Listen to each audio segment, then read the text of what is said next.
Welcome. Today, we are diving deep into a wild philosophical showdown from Chapter 13, the Diatribe of the Pale Criminal. This is where the very concept of law gets dragged into the spotlight and put on trial. Okay, so let's set the scene. You've got to picture this. We are not in some stuffy, pristine courtroom. We are right in the middle of the wreckage of the Iron King's feast. I mean, chaos has already completely taken over. But one figure, our jester, Durgrun Guldnar, looks around at all this destruction and thinks, you know what? This is the perfect place for a new kind of trial. All right, let's get into it. First up, a tribunal of the absurd. And believe me, it is just as bizarre as it sounds. So instead of running away from the mess he's made, which, let's be honest, is huge, the jester does the exact opposite. He literally leaps onto an overturned table to hold court. And he's not just talking to himself, he's summoning the ghost of authority itself, that lingering shadow of the high judge that he already took apart back in the marketplace. So who's in this bizarre courtroom? Well, you've got the judge, who isn't even really there, he's just an echo of power. Then you have the jester, who is somehow playing the role of both the accused and the prosecutor. And just watching all of this unfold is the Horned Guardian, this silent, ancient figure who's just observing. Okay, we need to pause here for a sec, because this title the jester gives himself, the Pale Criminal, is everything. This is a big idea, borrowed from Nietzsche. We're not talking about your average lawbreaker. This is someone who commits what society calls an evil deed and feels absolutely zero guilt. They act completely outside the moral system that's supposed to keep everyone in line. And this is where the jester's argument really gets wild. He claims that the judge doesn't punish criminals because of some high-minded ideal of justice. No way. He says the judge is actually envious of the criminals' freedom, their raw ability to just act without asking for permission. So the law, it's just a beautiful cage built to contain a power that scares the system. So let's follow this. This isn't just about breaking the rules anymore. Oh no. This is a full-blown accusation against the guy who makes the rules. The jester is putting judgment itself on trial. And now he just lets loose. He points that chipped axe of his right at the phantom judge and just unloads on him, calling him a shadow of the must. Basically, he's saying the judge is nothing more than an echo of old obligations, a puppet mouthing the laws of dead men instead of embracing, living, breathing will. Now, you have to understand, the evil deed he's bragging about, it's not like he stole a loaf of bread. We're talking about something way, way bigger. It's a metaphysical crime.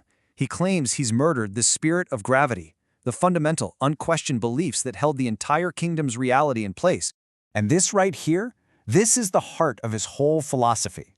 A judge needs a reason, right? He needs a law in a book to bring his gavel down. The jester, he doesn't need a reason. He acts simply because he is. His very existence is a crime against an ordered world, and the only sentence he'll accept is his own laughter. And then, in the ultimate power move, the jester flips the script and puts the judge on trial. And what's the charge? Get this, limited synthesis. He's accusing the judge of trying to slap finite rules onto an infinite, chaotic reality. It's like trying to weigh the entire ocean on a tiny lead scale. It's just absurd. Okay, so the jester's had his say. It was quite a performance. But he's not the only one in the room. His manic speech doesn't go unanswered, which brings us to the Guardian's warning.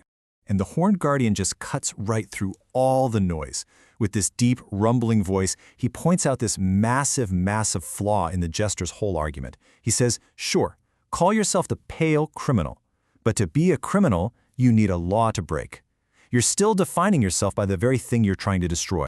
See, what the Guardian is getting at is this. By setting himself up as the opposition, the criminal to the judge, the jester is just becoming the other side of the same coin. He thinks he's free, but he's just traded one mask for another. The Guardian's way, the green, is totally different. It doesn't judge. It doesn't need an enemy. It just grows. He even gives him this incredible title, a Merchant of the Void. Think about that.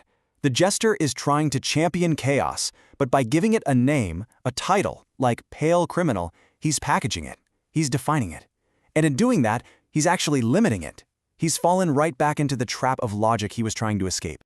So how does the jester react to this? I mean, his entire argument just got a huge hole poked in it. Does he back down? Absolutely not. This brings us to the climax, the saga of frenzy. And you can just see it click. The Guardian's words land like a ton of bricks.